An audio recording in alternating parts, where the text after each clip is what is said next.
Look closely at the familiar silhouette of a suburban maple tree just after the sun dips below the horizon. As the amber twilight fades into a heavy charcoal sky, a profound and eerie silence settles over the neighborhood. The chaotic symphony of daytime bird songs, the sharp territorial chirps of robins, and the frantic chattering of sparrows simply vanish. Thousands of winged creatures that occupied our immediate airspace just moments ago have evaporated into the shadows, leaving behind an empty, deceptive stillness. We walk through our brightly lit streets, completely blind to the complex covert operations unfolding right above our heads. This is not a simple instinctual shutdown or a passive state of rest. What happens in the dark canopy is a highly calculated, neurobiologically sophisticated game of survival and tactical concealment. For centuries, humanity looked at birds and saw simple, automated creatures driven by basic biological programming. We assumed that when night fell, they merely tucked their heads beneath their wings and waited for dawn in a state of mindless vulnerability. That assumption is fundamentally wrong. The truth is infinitely more unsettling and brilliant, revealing an active, hyper-vigilant cognitive world that operates while the human population sleeps.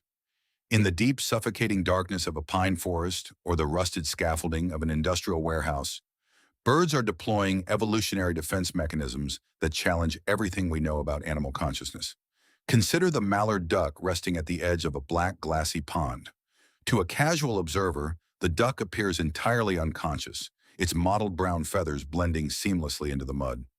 But under closer scientific scrutiny, a mesmerizing neurological phenomenon emerges known as unihemispheric slow-wave sleep. The duck splits its brain into two entirely separate operational zones. One half of the brain enters a deep, restorative sleep state, while the opposite hemisphere remains wide awake, processing real-time sensory data from a single unblinking eye staring out into the dark. If a predator approaches from the side of the open eye, the active half of the brain instantly overrides the sleeping half, triggering an immediate, explosive escape maneuver. This is not a passive reflex, but a flexible, socially coordinated survival network. When a flock of mallards settles down for the night, the individual birds position themselves in a precise, tactical line. The birds occupying the dangerous outer flanks of the group keep their outward-facing eyes wide open, acting as active sentinels for the entire community. Meanwhile, the birds safely insulated in the center of the line close both eyes, trusting their flanks and allowing both hemispheres of their brains to sleep deeply. This shifting network of shared vigilance transforms a vulnerable flock into a single collective superorganism with a living perimeter that never truly sleeps. As we move from the wetlands into the concrete canyons of our modern cities, the architectural complexity of avian sleep becomes even more astonishing.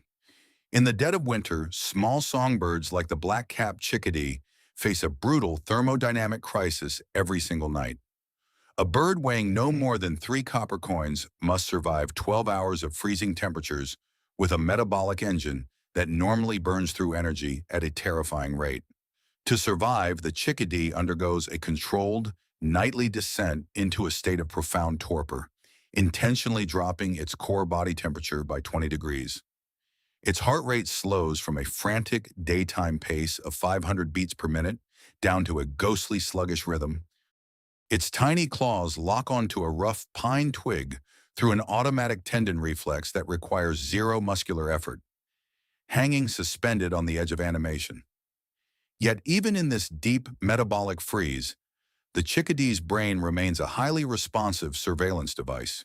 It is not an inanimate object. It is actively calculating the precise ambient temperature of its micro-refuge, ready to burn its remaining fat reserves to shivering point if the frost threatens to freeze its solid tissue.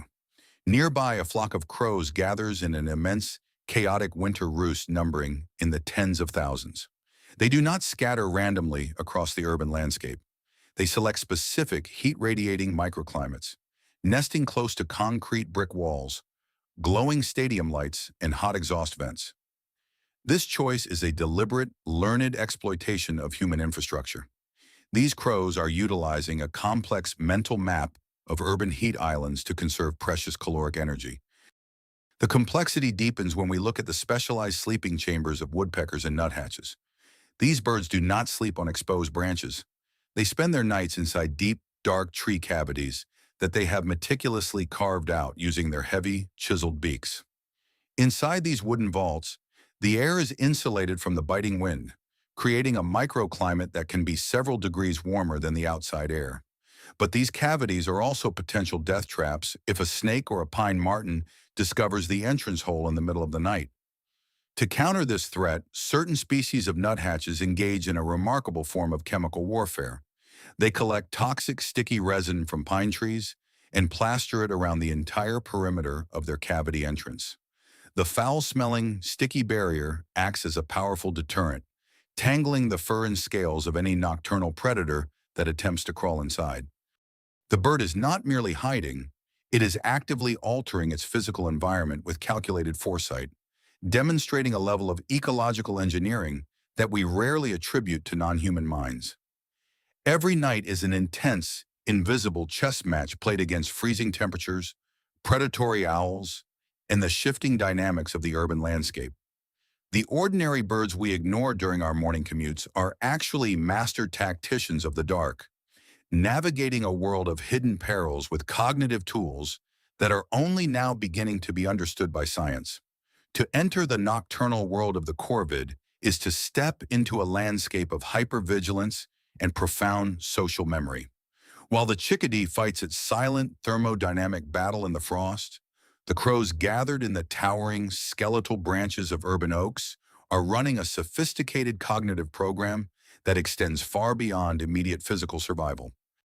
For these birds, the dark is not a curtain that shuts down intellect. It is a laboratory for social calculation and memory processing.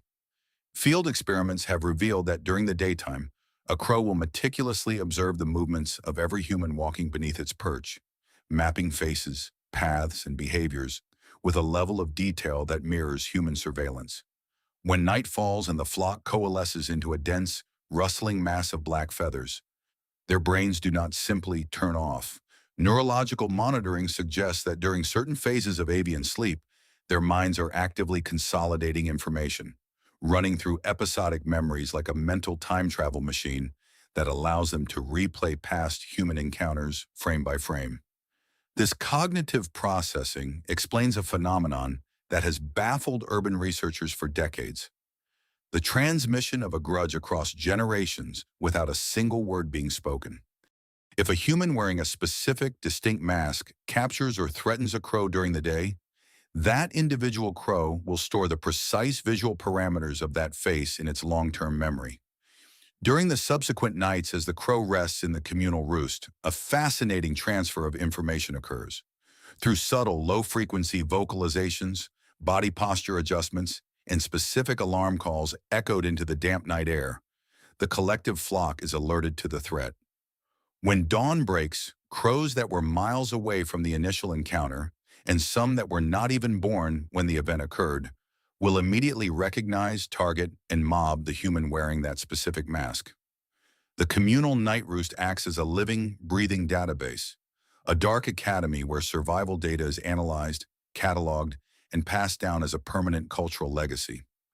As the midnight hour deepens, the true anomalies of the avian mind manifest in the sky high above our heads, far beyond the reach of human vision. While we look for birds in the trees and bushes, some species abandon the earth entirely when the sun goes down. Consider the common swift, a bird with elongated scythe-like wings and an aerodynamic body built for perpetual motion. For a swift, the ground is a place of extreme danger. Its legs are so short and weak that if it lands on a flat surface, it may never be able to take off again. To solve this existential dilemma, the swift has evolved a lifestyle that defies our most fundamental definitions of sleep.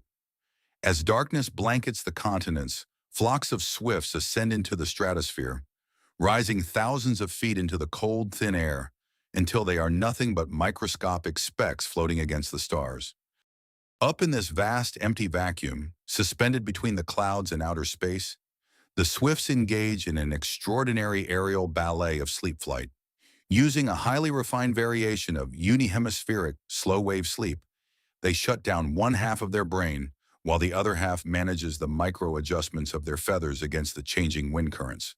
They do not drop out of the sky. Instead, they lock their wings into a precise, rigid glide, riding the warm thermal updrafts in a slow, circular pattern. They are sleeping while flying at 40 miles per hour through the pitch-black sky, completely detached from the terrestrial world. Their tiny black eyes filter the faint starlight, monitoring the horizon for sudden atmospheric changes or shifting weather fronts, allowing them to navigate across entire continents without ever touching a solid surface for months at a time. The sky is not just their hunting ground. It is their bedroom, their sanctuary, and their infinite highway. Back on the forest floor, a different kind of architectural mastery is unfolding in the absolute dark. The ruffed grouse, facing a sudden, violent drop in winter temperature, does not seek shelter in the branches of a pine tree or inside a hollow log. Instead, it utilizes the physical properties of the landscape in a way that looks like conscious physics engineering. From a high branch, the grouse launches itself downward, deliberately diving face first into a deep, soft snowbank, using its body weight to plow a tunnel deep beneath the icy surface. Inside the subnivean chamber, completely buried under a thick blanket of white snow, the bird is entirely invisible to the sharp eyes of a hunting horned owl or a prowling fox. The snow acts as a perfect natural insulator, trapping the grouse's body heat and creating a stable, silent pocket of air that remains significantly warmer than the howling blizzard raging just inches above. The bird sits in the absolute darkness of its icy bunker, its heart rate steady, listening to the muffled thuds of the world above, an invisible ghost waiting out the storm. When we look out our windows into the deep midnight silence, we are looking at a landscape that is densely populated by conscious, calculating minds operating on a completely different sensory frequency. The backyard tree is not an empty piece of scenery. It is a multi-tiered fortress where songbirds are entering controlled comas, ducks are watching the dark with single awake eyes, and crows are updating their collective databases of human behavior. The sky above is alive with sleeping aeronauts drifting on the wind, and the snow beneath our boots contains hidden chambers of warm, beating hearts. The apparent emptiness of the night is an illusion created by our own sensory limitations. In the quiet dark, the avian world is not waiting for the sun to return. They are actively mastering the shadows, executing a brilliant, highly sophisticated strategy of cognitive survival that proves intelligence does not fade when the lights go out. Every morning when the first light cracks the horizon and the dawn chorus begins, we are not just witnessing the start of a new day. We are witnessing the successful conclusion of a silent, nightly triumph of engineering, memory, and evolutionary genius.